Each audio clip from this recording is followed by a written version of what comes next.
Labdien, mīļie Latvijas Kristīgā radio klausītāji un skatītāji! Ēterā raidījums Gaismas ceļš. Pie mikrofona Ginslovs Grīnbergs.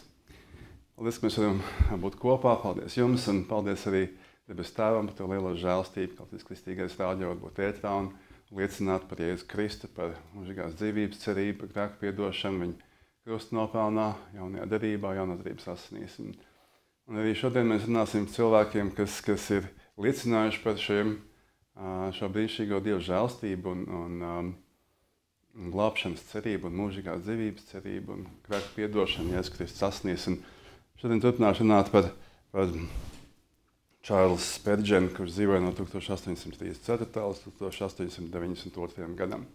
Iepriekšējā raidījumā mēs par to iesākām jau runāt un gribētu turpināt, jo viņš bija ārkārtīgi ietekmīga persona kristīgā pasaulē, ne tikai kristīgā pasaulē, bet arī laicīgajā pasaulē.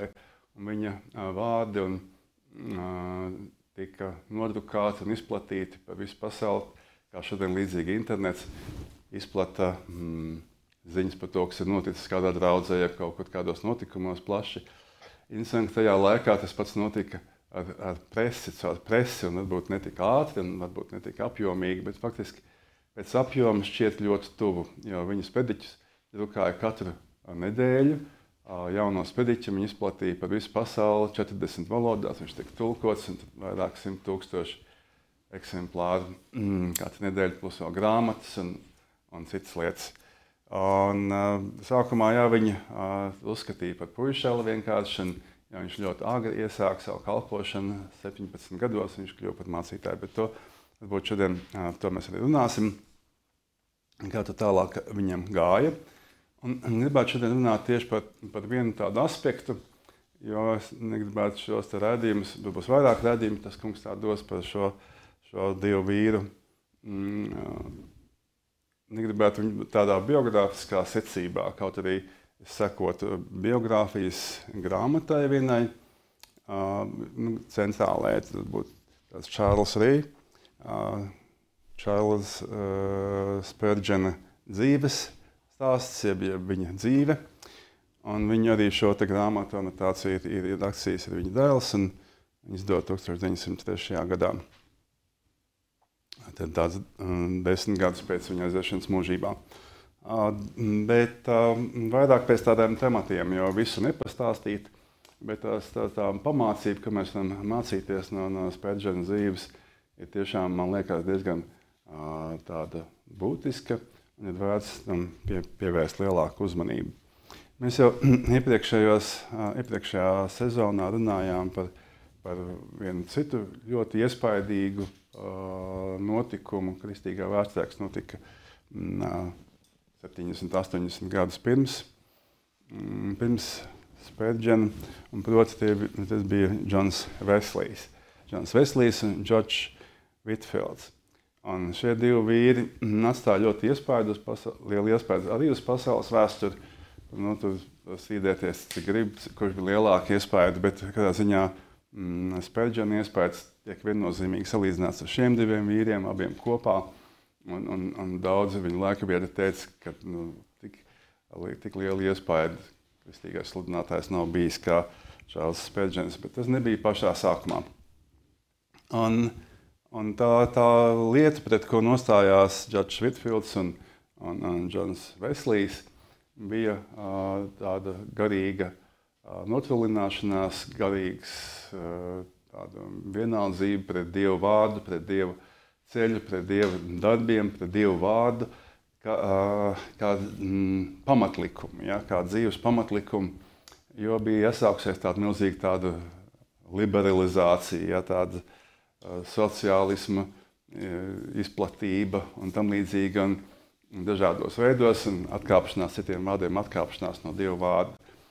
Un viņi nostājās ļoti tās pretī, tad viņi nepiedalījās, ja viņus izgrūda no valsts baznīcas Anglijā, un viņi sludināja galvenokārt uz ielām, brīvos laukumos un vēlāk arī telpās, un ka viņi paši uzcēla savām draudzēm.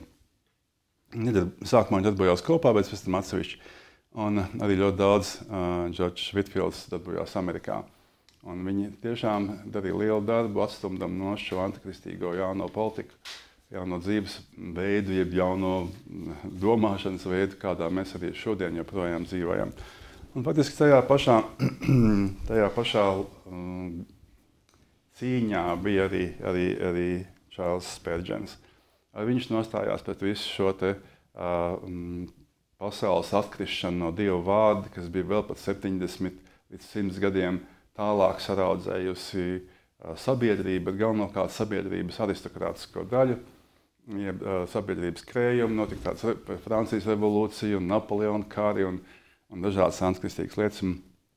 Uz cilvēks attālināja no Dieva vārda pirmkārt. Ja? Nevis no Dieva vispār, tās garīgums vispār un Dievs vispār. Jā, tas ir, to es piekrītu, bet lūk, Jēzus Kristus kā vienīgais glābšanas ceļš un tas, jeb Dieva vārds kā Dieva atklāsme un Dieva likums un radības pamatlikums tika izsmiets.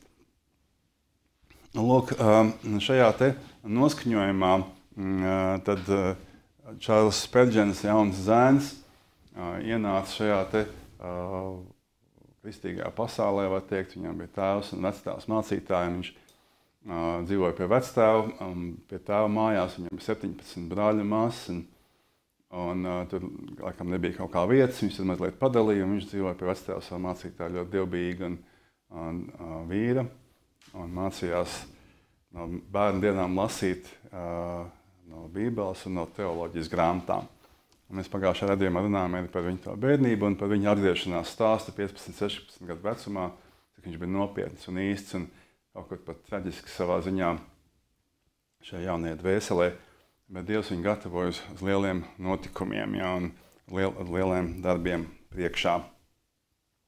Lūk, tā lieta, kas bija īpaša un šodien gribētu runāt par, ir par dedzību, par izslāpšanu un par izsalkšanu pēc Dieva valstības, pēc Dieva lietām, pēc Dieva taisnības. Un gribētu šeit pieminēt Mateja evaņģēlijā Kalnas prediķī 5. nodaļā, kur Jēzus runā šīs svētības. Un viņš runā uz mācekļiem, tad visiem pārējiem, teikdams svētīgi garā nabaga, jo tiem pieder debesu valstība, svētīgi tie, kam bēdas, jo tie tiks iepriecināti, svētīgi lēnprātīgie, jo tie mantos zemi, svētīgi izsalkušie un izslāpušie pēc taisnības, jo tie tiks paēdināti.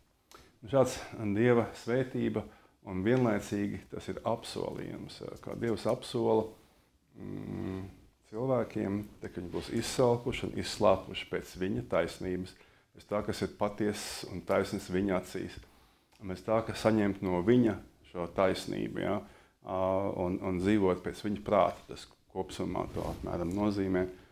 Tie, kas būs izsalkuši un izslāpuši, tā kā mēs esam izslāpuši pēc ūdens, kad mēs esam visu dienu strādājuši, mums nav bijis ko dzert, ja? Jeb karstā dienā, jeb kaut karstā vietā, jeb tā, ka mēs esam vienu dienu, jeb 3, jeb 4 dienas neēduši, un tāds kāds var būt izsalkums. Un, ja tāds izsalkums ir manī un tevī un mūsos, tad tas kungs mūs paēdiņams, izsalkums pēc viņa. Un šis arī ir viena no lietām, es raksturoju šo te Spērģena, Čārls Spērģena jaunekļa dzīvi un viņa gaitas, kurā Dievs viņu apbalvoja, var teikt tā, savu vārdu un savu garu spēku. Un pats pirmais, ko pēc tām notikumiem, ko mēs pagājušajās pieminējām, kad viņš ilgi un meklē šo, viņš saņem grēku atziņu un tika kārdināts dažādām pasaules lietām un neticības jautājumiem, kā mēs visi. Tikai ļoti tā kaut kā demonstratīvi cimizot, lai viņš varētu to vēlāk mācīt cilvēkiem. Nu, viņš tad piedzīvoja šo atgriešanās mirkli metodistu kapelā, kas tad bija Veslija dibinātās kustības, draudžu kustības, evaņģēliskas draudžu kustības. Un tie nebija māņu sludinātāji, Veslijas un Vitfilds, viņi bija tiešām īsta evaņģēlijas sludinātāji, ja, kur cilvēks pieved pie Dieva ar visu savu sirdi, piederēt Dievam, dzīvot Dievam mūžīgās dzīvības cerībai cienīgu dzīvi šeit, zemes, lai varētu iet mūžīgajā dzīvībā kopā ar visiem svētiem.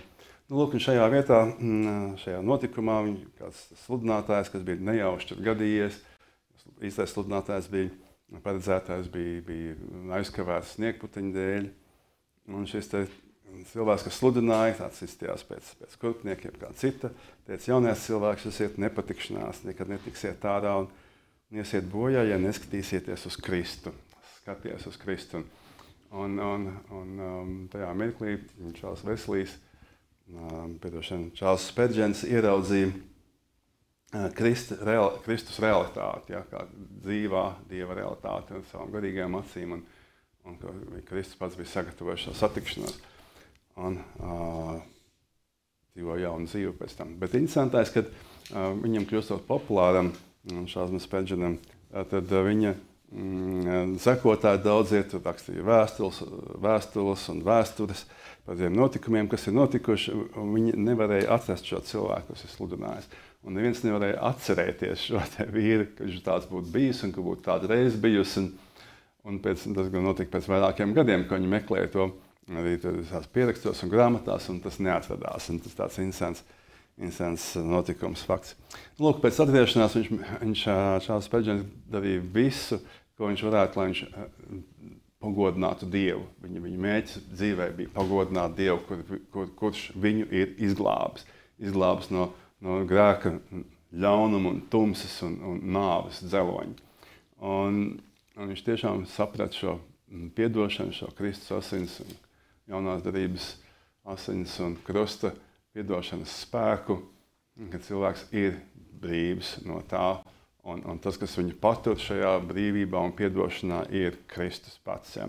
Viņa asins un mūsu ticība un paļāvība uz viņu. Un šeit viņš darīja visu iespējamo. Viņš sāka izdalīt dažādas uzsaukumus un traktātus. Viņš sūtīja tos par pastu, izdalīja vilcienā, atstāja uz soliem, pat met sādā vilcienām pa logienu, kāds paceļ, atstājis pasta kastēs. Tad viņš darbojās Svētdienas skolā, mācīja mazajiem bērniem un lēnām sāka uzrunāt cilvēkus. Un cilvēki ievēroja arī tajā Svētdienas skolā, ka viņam ir spēja piesaistīt cilvēku uzmanību un runāt, lai viņš ir tik ļoti jauns, ļoti skaidri, loģiski un uzrunājošs sabiedrībai un cilvēkiem. Un tad viņš visās situācijās, kurās viņš bija ar lielu dedzību, ar lielām šīm arī slāpēm kalpot Dievam un darīt Dieva prātu. Un tā viņš gāja uz priekšu, bet diezgan drīz viņš nonāca situācijā, kurā viņu uzrunāja kāds mācītājs no valsts baznīcas, kurš teica, ka kaut kas nav kārtībā tām viņu vecāku tradīcijām, kurā krista bērni ne tā kā anglikāņi krist. Viņš sāk padomāt šo jautājumu par bērnu kristībām, par zīdaiņu kristībām. Tātad, ja, un nāc pie secinājuma, kad nec kongregacionāļi, nec valsts baznīca, anglikāņi dara to pēc Dieva vārda. Un viņš secināja, ka Dieva prāts un Dieva sapratne ir ticīgo kristība. Un viņš nonāca pie tāda secinājuma, nonāca pie otras secinājuma, kad katram kristietim ir jābūt savai draudzei. Viņam jābūt tajā kristiešu sabiedrībā, kopienā, jeb ko sauc par draudzi, ja? Eklēzija, sapulce. Kristiešu sapulce, un katram ir jābūt savā tajā vietā, kurā viņš ir atbildīgs citu priekšā par to, ko viņš dara, kurā viņš var kalpot citiem, un būt vienā prātā, vienā garā un darīt kopā kalpošanas darbu. Šīs divas lietas viņu ļoti spēcīgi uzrunāja, un viņš atrada draudzi, un tā bija Kembridžā Svētā Andreja ielas kapela, baptistu draudze. Un šajā draudzē viņš iestājās, un viņu ļoti drīz arī nokristīja upē ar pagremdēšanu, un kā viņš arī to pats pastāst, un gribētu nolasīt šo te citātu, just šo viņa attieksmi pret kristību, un ko viņš domāja ar to. Šeit, kā viņš raksta, kā jau visās baptistu kristībās, bija sanākuši ļoti daudz liecinieku, visi krasti bija pilni ar cilvēkiem, atsimizot no draudzes, un ka viņš sāk iet ūdenī, viņam sākumā tā kā bija bailes no tā visa, un viņš tā kā bijība un tā, un tad viņš raksta, bet pēc dažiem soļiem ūdenī viņš izjūt iekšēju prieku un sajūsmu par to, ka varēja tik atklāt, izpaust savu ticību un jūt, kā debesis un zeme un elle varētu visas uz viņu skatīties. Viņi ierauga, kad visa pasaule lūkojās uz to, kā viņš liecina par to, ka viņš slēdz derību ar Dievu, ka viņš iet viņa valstībā pilnībā iekšā. Viņš jūta, kā debesis un zeme un elle varētu viņu skatīties, jo viņš tajā brīdī nekaunījās atzīt sevi par jēra sekotāju. Tātad viņš atzina sevi par jēra sekotāju. Tā ir diezgan nopietna lieta, jo mācekļi ir aicināti sekot jēram, lai kur viņš ietu ar visas dzīves nodošanās. Un tālāk mana kautrība tajā kristībā tika nomazgāta. Kristība atbrīvoja arī manu mēli, un kopš tās dienas tā vairs nav bijusi klusa. Es zaudēju tūkstošiem bailes tajā Larkas upē un atklāju, ka ievērojot viņa baušļus, ir liela atlīdzība. Ja kāds jautā, kāpēc es kristījos, es atbildu, ka tāpēc, ka es uzskatīju to par Kristus īpaši noteikts pavēli, kas ir cieši saistīts ar ticību viņa vārdam.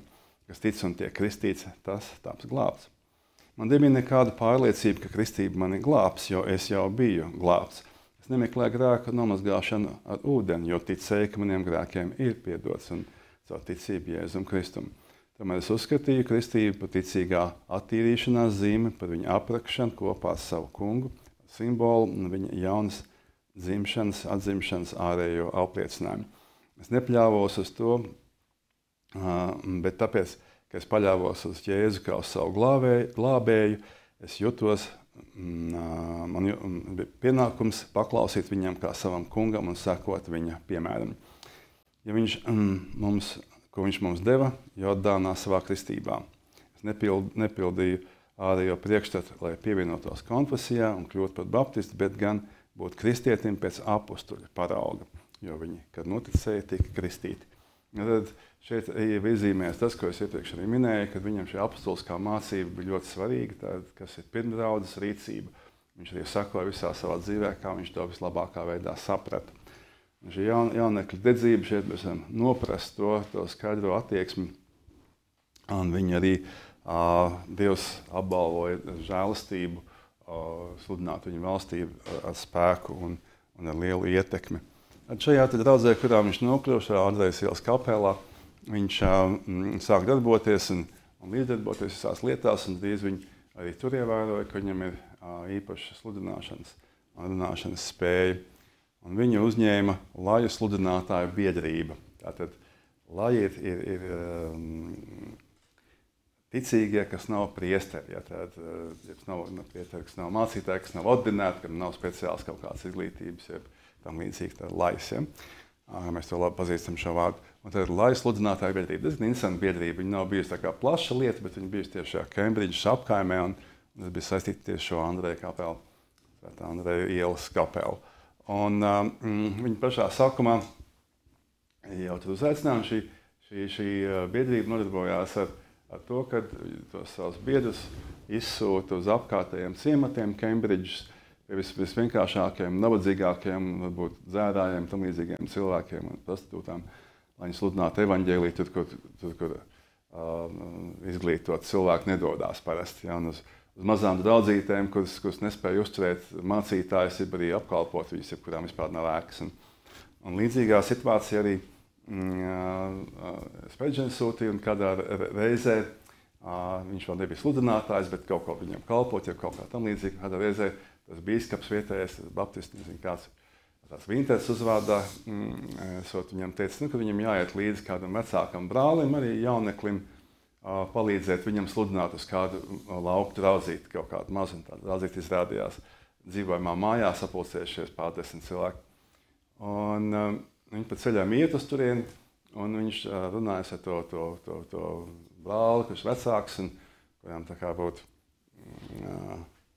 jāsludina pēc tā priekšstata, un viņš viņam novēla Dieva klātbūtni sludināšanā. Un tas brālis pagriežās, viņš saka, nē, es nesludināšu, tu sludinās. Jā, es nāku tev līdzi, es nekad neesmu sludinājis, es to neprotu, nevaru, un ja tu nesludināsi, viņš saka, Spurgeonam, tad sludināšanas nebūs. Tad izrādījās, ka bīskaps ir to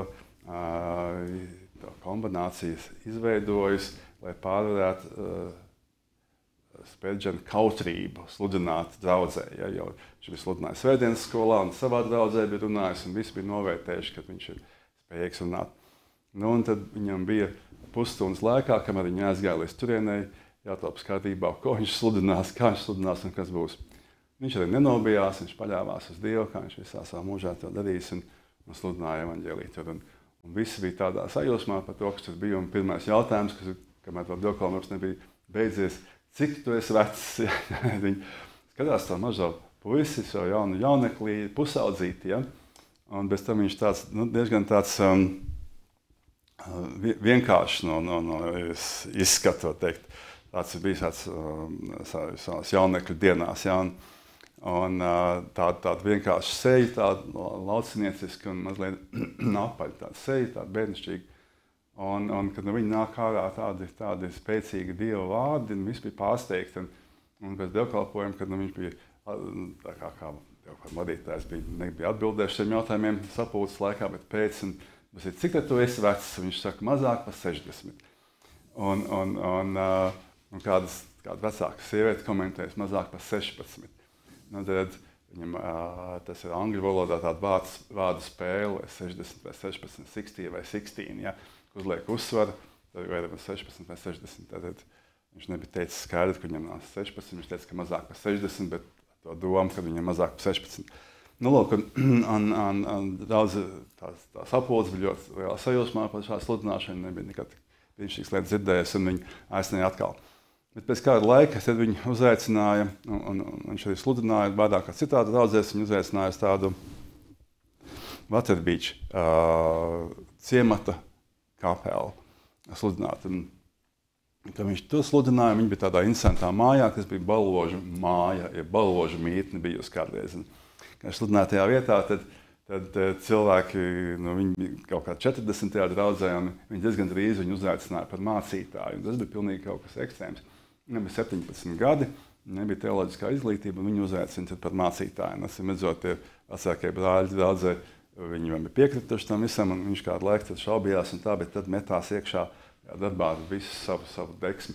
Interesanti jau tajā laju sludināšanas biedrībā viņš bija apņēmies, ka viņš sludinās katru vakaru, 6 dienas nedēļā. Sestdienā viņš nekad nesludināja, un svētdienā kādreiz pat 2 spēriķus. Viņš veselu gadu bija jau kalpojis, un šeit viņš nonāca, un šeit viņš turpināja to. Un bija kādi 40 cilvēki tajā draudzē, tajā meklī. Un tad, kad viņš sāka sludināt, tad jau pēc pāris nedēļām tā draudzes telpa piepildījās tā, kad nebija vietas vispār, kur ienākt iekšā pa durvīm. Ja. Bet interesantais ir tas, ka šī pilsēta, šis ciemats ir laikam bijuši kaut kādi līdz 1000 cilvēkiem tajā ciematā, bija viena no tādām beidīgākajām vietām Anglijā, ja tā rajonā, varbūt Cambridge rajonā, es nezinu tieši, bet kad tur bija tā dzeršana ārkārtīgi nomācošā daudzumā, ja, kriminālā vide, laupīšanas uzbrukumi un dažādas tādas lielas negācijas citas. Ja. Un tas, ka viņš gājas uz priekšu un tā sludināšana turpinājusies, un tad cilvēki tik daudz nākuši uz šo vietu, un arī viņš gājas ārā pie viņiem, gājas pie tiem cilvēkiem, kas ir dzērāji kaut kur, un visu laiku tur pavadījis laikā, pēc tā viņš strādāja kaut Cambridge'ā svētdienas skolā, algot darbu, lai varētu sevi uzturēt, jo tā draudzīte sākumā viņa nevarēja uzturēt, un pēc tam, ka viņa palika liela, tās Spēģena kalpošanas laikā, tad viņš laikam tur saņēma kaut kādu nelielu algu. Nu, lūk, tātad cilvēki, esot uz tām darba dienas vakar sanāksmēm, viņam katru vakaru bija kaut kāds notikums draudzē, tātad, ja, kurā viņš vai sludināja, vai kaut ko mācīja, vai varbūt kādu bībeles stundu, ja kaut kas, katru dienu izņemot sestdienu. Un tā viņa dedzība bija tik liela, un arī tā viņa sludināšana tik tāda dedzīga pati, ja, lūkojās, viņa bija izslāpusi un lūkojās pēc glābtām dvēselēm. Tas bija tas mērķis, uz ko viņš gāja. Viņš pēc katra kaut kāda laika tur prasīja tiem saviem vecajiem draudzes, vai kāds ir, viņi zina, kāds, kurš ir glābs no viņa sludināšanas, ja, kas ir mainījis savu dzīvi. Un tas bija tas, uz ko viņš gāja. Tātad viņš bija izslāpis pēc glābtām dvēselēm. Un darīja visu, kas viņa spēkos, lai varētu to piepildīt šo aicinājumu. Nu, lūk, un tie cilvēki savukārt bija tik ļoti izslāpuši pēc īsta evaņģēlija, pēc tīri, ka viņu milzīgos bados tur nāca tā, ka nevarēja tajā ēkā tikt iekšā cilvēki vispār. Un arī tā krimināla atmosfēra attiecīgi mainījās, ja, un beidzās tās dzeršanas, ja viņas bija mazākas, ja grūti pateikt tieši kā. Un tā situācija bija tāda, kas bija tāda appusēja. Cilvēki bija izslāpuši un izsalkuši pēc evaņģēlija. Un bija kāds, kas viņam to dod. Un tā bija Dieva atbilde. Un citādi to nevar izskaidrot. Un vēlāk viņa pieauga tā draudze un kļuva lielāka. Viņa pārbūvēja jaunu māju. Bet tajā starpā bija notikums, kurš izmainīja Spurgeona šo kalpošanas gaitu. Ja, un viņš bija sabijis kaut kādu laiku jau. Un, viņu uzaicināja Kembridžas, pēc ka viņš Svētdienas skolās Kembridžas strādāja darbu. Viņu uzaicināja uz Kembridžas Svētdienas skolotāju apvienību, kaut kādu kongresu, bigadēju sanāksmi, lai viņš saka kādu runu tajā vietā. Un interesants tās notikums, un viņš tās jauns puisis, viņam 17 gadu tajā mirklī, atsimredzot bija. Un viņš tur pasaka to savu runu, jeb uzrunu, kādu celsmīgu, jeb sprediķi, kaut ko līdzīgu. Un tie vecie mācītāji, kuriem tā deksme un dedzība ir tā kā izgājusi ārā, viņi vairāk tāda zolīda kunga, un viņi skatās tas mazais puišāls, uz viņiem kaut ko tur runā, un viņus pamāca, viņi to nespēja izturēt. Droši vien, ka tur mazliet arī tā skaudība klāt, kas, kā mēs zinām, kas ir no Kaina un Ābela laikiem un no pārējām citām lietām, kur cilvēki, kad viņi sastopās, kad kādu lieto Dievs tā, vai īstam lietām, nevis viņš imitē, tur viņš taisa kaut kādus tāds efektus, kad izskatās pēc Dieva, vai tur kliedz, jeb kaut ko tur ņemāsim, vai kaut ko, un izturās visādīgi, kas demonstrē, ka man vada svētais gars. Bet, kad patiešām notiek notikums, ja? Un tad cilvēkiem ienāks skaudība. Diezgan bieži tā notiek. Nu, lūk, es nolasīšu mazu no tās biogrāfijas citātu tajā vietā. Bet tikko jaunais Spurgeons bija beidzis savu runu, divi vecāki mācītāji, kas sēdēja kopā ar viņu uz skatuves, piecēlās un sāka viņu vēsties ar rupjiem uzbrukumiem. Viens jautāja, tagad tādi ironiski, ja? Kāpēc jaunais baptistu mācītājs ir atstājis savas nedaudzās avis tūkstnesī? Diezgan skaidri paziņoja, ka bez jebkāda pamatot iemesla viņš ir atnācis tikai tam dēļ redzētu cīņu. Tā bija tāda parodija par mazo Dāvidu, kurš atnāca pie saviem brāļiem skatīties, kā viņiem ir cīņā. Ja? Un otrs runātājs gāja vēl tālāk, viņš savās piezīmēs bija personiskāks un pat rupji aizvienojošs. Vai tas nav žēl, viņš jautāja, bez tam, ka bija nicinājis Waterbeach mācītāju jaunību, ka zēni nepieņēma Bībeles pieredzi palikt Jerikā, līdz viņiem izaug bāda, pirms viņi mēģina pamācīt savus vecākus. Tā bija kā referents uz izrēliešiem, kuriem tur nogriez negluži bikses, bet halātiem, apmetņiem apakšas un nogriez bādas, apkaunojot viņus. Un tad, kad viņš lūdza atļauju laikam komentēt to, un kad sapulces vadītājs bija atļaus, viņš bija paskaidros, ka šie vīri, viņu tas konteksts neatbilst Bībeles saturam un būtībai. Tad visiem viņa tā pieklājīgā, pazemīgā, bet konstruktīva atbilde bija ārkārtīgi te publikai patikusi. To bija noklausies arī kāds diakons no Londonas baznīcas, un ko viņš bija izstāstījis kādam savam draugam citam no citas lielākās Londonas baptistu baznīcas. Kāds šāds jauneklis ir bijis ar tādu attieksmi. Un šī vieta, no kuras šis diakons bija, ko zināja, bija New Park Street kapela, tāda jaunā Parkielas kapela Londonā. Tā bija lielākā Londonas baptistu baznīca. Kaut kur rakstīts, ka viņa lielākā baznīca Londonā bijusi, bet tas varētu nebūt tiesa. Tas galam viņā bija 1200 sēdvietas, diezgan iespaidīgs, un viņā pirms tam bija kalpojuši tāds mācītājs Džils un vēl citi ļoti pazīstami slaveni sludinātāji. Šī brīdī viņiem nebija sludinātāji. Viņi pa laikam uzaicināja kāds viesis sludinātājs, un šis uzaicinājums nokļuva arī pie Čārlza Spurgeona. Un, kad viņš ieradās šajā vietā, tad viņu uzaicināja. Sākumā ļoti samulsis. Viņš domāja, ka tas nepareizā vietā aizgājis vēstuli, aizsūtīt uz citurieni. Viņš sūtīja atpakaļ, bet ne tomēr viņu aicina. Tad viņš tur ieradās, tā bija ziemas vakars, un tie jaunieši, kas viņu sagaidīja, aizved uz kādu naktsvietu, naktsmāju. Bija tā mazliet tā ironiski skatījušies. Viņš atnāca tādā lausnieka apģērbā, laiba lakatiņa, tāda jaunaklīga bērnišķīga seja. Lūk, kas tad viņš tāds ir, kas tad tagad notiks. Un tagad viņš bija sludinājis pēc tam. Cilvēki bija vienmēr daudz tās liecības ir par to, kad viņš sāk runāt, tad visi ir pārsteigti, kā no šī vienkāršā zēna, jaunekļa pusauģa var nākt ārā tāda valoda, ko Dievs viņu bija svētījis. Lūk, un interesanti tas, kad uzreiz pēc tam tā draudze sāka savirmoties. Ja?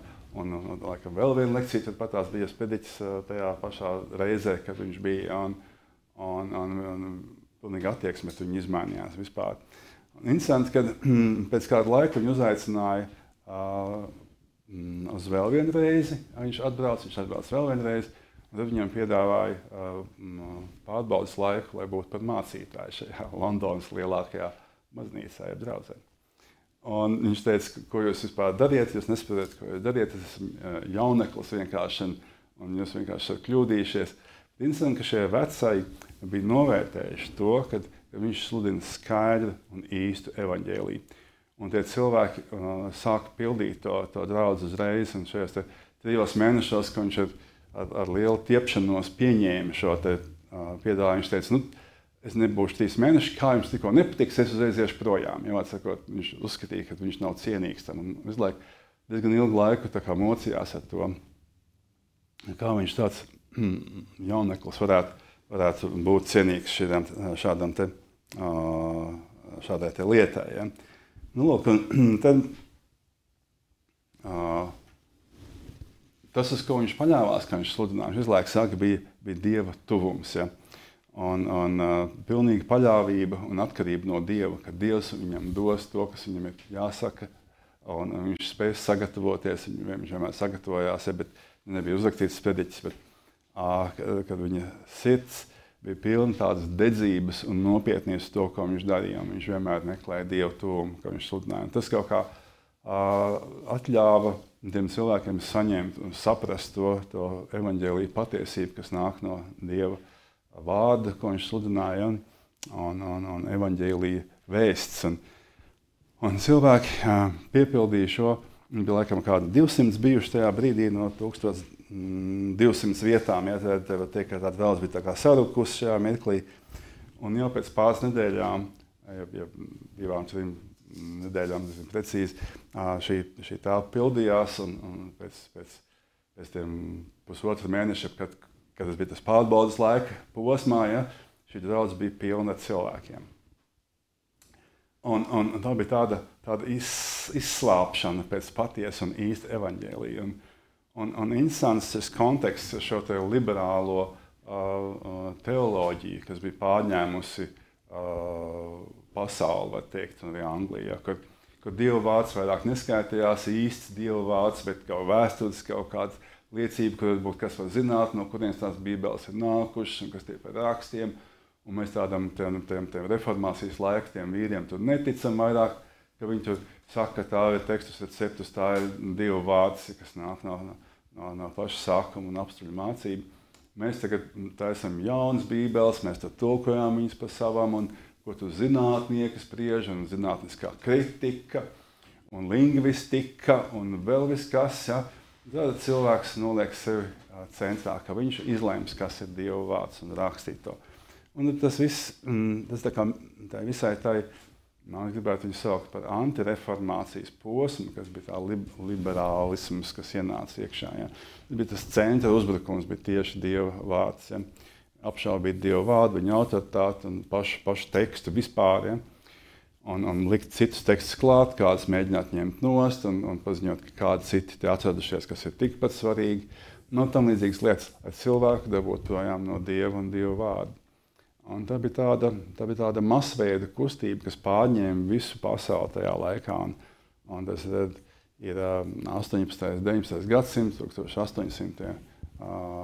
Gadi, 1700. 800. gadi, ko mēs jau runājām arī iepriekšējā sezonā vairāk. Bet tas nebija pārņēmis cilvēkus pašus, draudzi paši.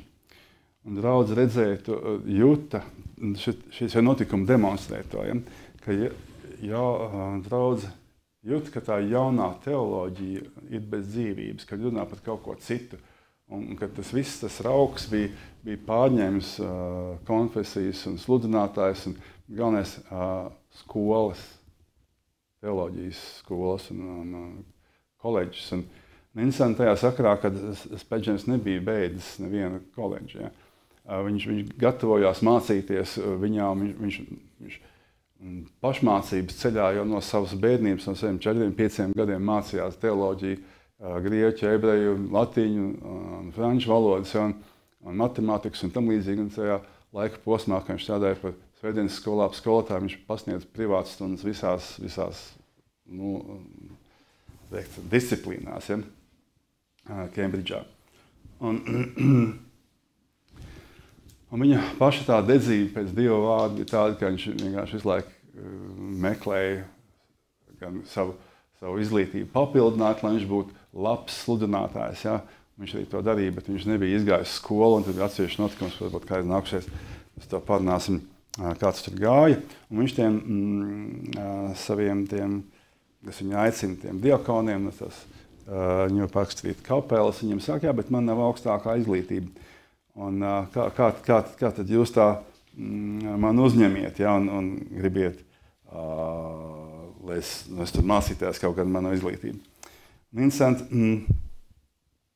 ko viņi atbild. Viņi atbild, ka jums nav viņa augstākās izglītības trūkums, ir viņam rekomendācija priekš viņu. Viņi komentē tā mums ir īpaša rekomendācija, jo, ja jūs būtu beidzis koledžu, jums nebūtu daudz garšas, spējas to darīt, ja, vai arī Dieva svētības. Un tas liecina par vēl vienu šo lietu, kad pašas tās garīgās koledžas bija saindējušās ar to liberālismu un bija bez tādas reāla Dieva evaņģēlija un Dieva spēka. Un ka viņi pieņem tādu, kāds viņš ir, un tad vēl tālāk ejot uz priekšu, un ka tā draudze kļuva par mazu, kad tie 1200 bija pārpildīts un vēl viss ejas un pilns, un neviens netiek iekšā, tad viņi īrēja svētdienas sapulcēm Exeter Halle, kurā 4000 vietas. Un kad šajā vietā notika šīs vienas svētdienas sapulces, kamēr notika rekonstrukcija draudzē, iepriekšējā ēkā, lai viņu paplašinātu, jo Spurgeons teica, ka ja jūs viņu nepaplašināsiet un cilvēki netiks iekšā, es eju projām no šejienes, es iešu par ceļojušu evaņģēlistu. Un arī šīs 4000 vietas tika piepildītas Londonā. Tā, kad uz ielas stāvēja cilvēki regulāri, kas netika iekšā vai tuvu pie 1000. Un tas izslāpums, kāds valdīja vispār, tas bija vienkārši neticams, ka cilvēkiem gribējās šo evaņģēliju un viņi meklēja pēc tā. Un tiecās būt tur, kur šis evaņģēlijs tiek sludināts vienkārši un patiesi. Jā, un te arī tas savā ziņā ir tas, kādā veidā viņš sludināja, ka viņš sludināja to no visu savu spēku, ja, un visu savu pilnu tādu spēku un dvēseles atdevi tā, ka kādreiz pēc dievkalpojumiem viņš vispār nevarēja vairāk neko izdarīt, viņš bija jāved mājās. Ja. Un tur bija kāds tāds teiciens, kaut ko tajā bija biogrāfijā rakstīts, ka kāds ir teicis, ka ja sludināšana neko neizņem no cilvēka, tā neko nevienā arī nevar ielikt. Tāda interesanta attieksme, kad viņa tā darbība arī bija tāda, kas tiešām viņu visu nodeva tam, tie cilvēki to uzņēma. Un vēl tālāk gāja tas, ka tā viņa sludināšana, varbūt ejot uz priekšu, tas notikums apsīsimies vēlreiz nākošā redzījumā, ja tas kungs tā dos, tā Exeter hallē kādu laiku notika, tad dievkalpojumi sāk uztraukties, ja, kad viss mums tagad pierakstīs, ka tā ir šī Exeter halle, ka viņi draudzes tā kā kapeli ir kaut kas samlīdzīgs. Viņi sāk atteikt viņiem regulāri tā izīrēt. Un tad viņi bija tikai uzcelts tā Kadaliskajā parkā, tās Sarī muzikas halle, ja. Un šajā hallē bija 10 000 vietas. Un 10 000 piepildīja šo halli. Un vēl stāvēja 1000 ārpusē. Tik liels bija izsalkums cilvēkiem. Viņi tik liels bija kontrasts starp to liberālismu, kas bija no augšpuses iepotēts, es tā to uzskatu un redzu vēsturē, un ievests iekšā draudzē arī caur mācītājiem, sludinātājiem, bet pati draudze atcerējās Wesley un atcerējās Whitfield. Un Spurgeon un Whitfields bija viņa tā kā tāds piemērs, ja, pēc kā viņš tiecās. Un viņi arī bija diezgan līdzīgas lietas, viņi bija tajā attieksmē, viņiem bija ar Whitfield arī sludināšanas veidā. Un tas tā kā rāda to visu atmosfēru, kāda bija, un kad cilvēki tās slāpes un tika Dieva atalgots savu šo cilvēku. Spurgeon, šo sludinātāju, kurš arī bija pilns ar slāpēm pēc Dieva valstības un pēc slāpēm pēc patiesības sludināšanas un pēc glābtām dvēselēm. Un te man ir tas jautājums mūsu laikā, kurā mēs esam šodien. Mēs esam tieši tajā pašā gara situācijā, garīgajā situācijā, kāda bija toreiz. Tas pats gars turpina šis te antireformācijas gars, kas ved cilvēku projām no Dieva, kur Dieva vārds, turēt Dieva vārdu par Dieva vārdu ir izsmieklas. Un man jautājums mums, pēc kā mēs slāpstam šodien, pēc kā mēs esam izsalkuši un izslāpuši, pēc kādas sludināšanas, pēc kāda evaņģēlija. Jo pagājuši 170 gadi, un draudze ir daudz saraudzēta vairāk ar visu šo te